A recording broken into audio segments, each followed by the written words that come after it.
Lionheart Empire, Imperial City, 5 days later after Klein's withdrawal from the Great Tomb. On the wide Grand Avenue before the cathedral, a massive crowd of furious citizens had gathered. Their shouts thundered like crashing waves, a chorus of rage swelling with every passing moment. Whispers had become wildfire. The Sword Saint had borne a child with a goblin. Public fury had exploded across the capital. Thousands demanded swift justice, no blood. Especially outraged were the villagers from regions ravaged by goblins. Years of grief and loss now surged forth with vengeance. Kill the goblin. Let the nobles lead by example. No monsters in human lands. Avenge my child. She's not worthy to be the Sword Saint. At the heart of the storm, King Charles II was unraveling.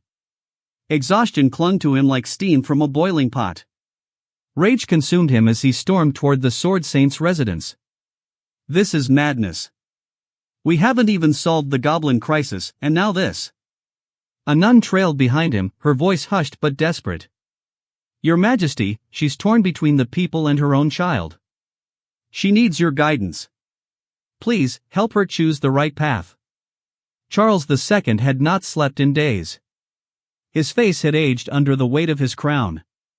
As he entered the cathedral, he asked with tired gentleness, Alice, have you been well these past few days? But his words died mid-breath.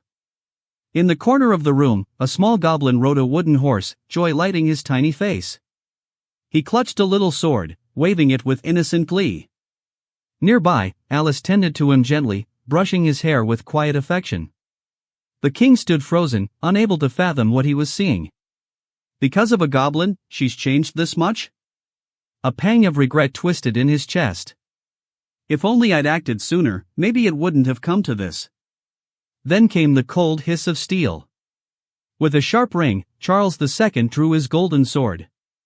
His eyes turned to ice. Alice, step back. I don't want to harm you. The blade surged forward toward the unsuspecting goblin, whose wide eyes blinked up in confusion. A drop of blood fell to the floor. But before it could strike, Alice caught the sword barehanded. Blood trickled from her palm, but her gaze was unflinching. Your Majesty, what are you doing? The king roared, torn by grief and fury. For the people. For the future of this empire. I must correct your path. But a gleam flashed. Alice's sword was out. The tip now hovered at the king's throat. The entire cathedral fell into suffocating silence. Even the air seemed to recoil. Though Charles II possessed mighty strength, around 5,000 in battle power, he stood paralyzed before the woman he had once loved. Alice's tears streamed down her cheeks. The proud sword saint now resembled a mother on the brink, desperate to protect her child. Must I carry your judgment forever? Must even you turn against me? Suddenly, a golden light burst through the cathedral entrance. It struck Alice like a divine hammer, sending her flying. A robed figure entered, his presence sharp and absolute. It was the cardinal, the church's highest voice. Without hesitation, he raised his hand and chanted. Divine radiance, holy imprisonment. A radiant column of sacred light descended, trapping Alice in a glowing prison. Her holy power vanished. Her sword lay useless beside her.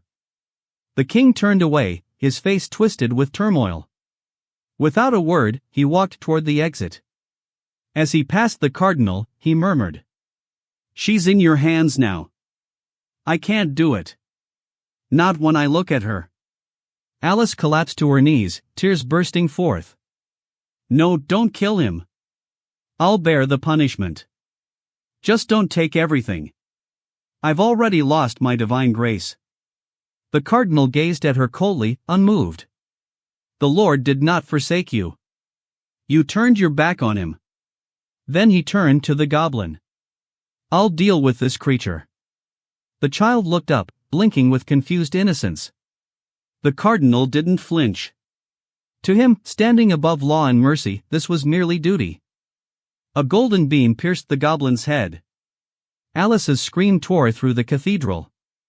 It was not a sound, but a soul unraveling. And in that moment, she knew the divine would never forgive her again.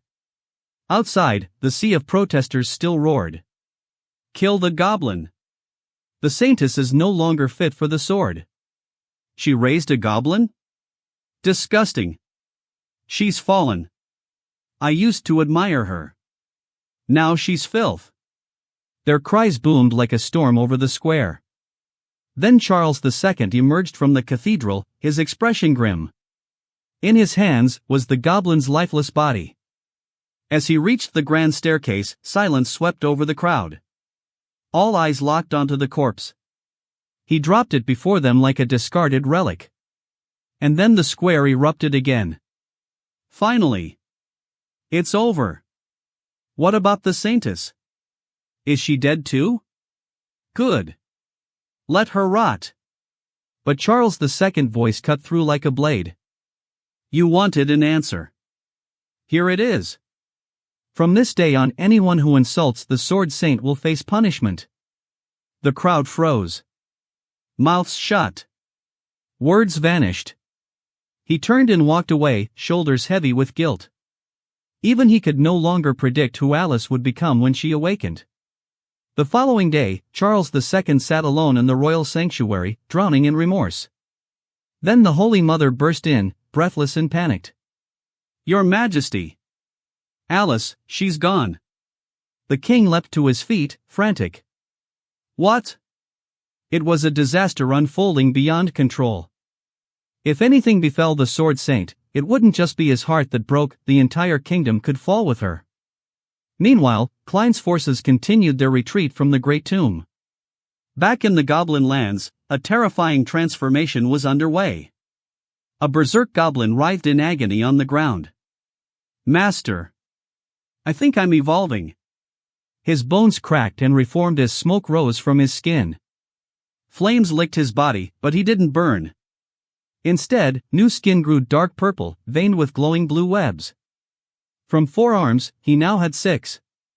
I can use magic now. Berserk Goblin. Level, 70. Race, Goblin. Class, Dark Mage. Titles, Reborn, Demonized, Insatiable Glutton, Blessed by the Gods.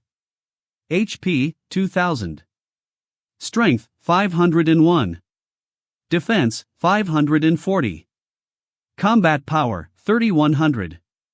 Skills, Evil Hand, Demon Flame, Forceful Impact, High Pressure Domain.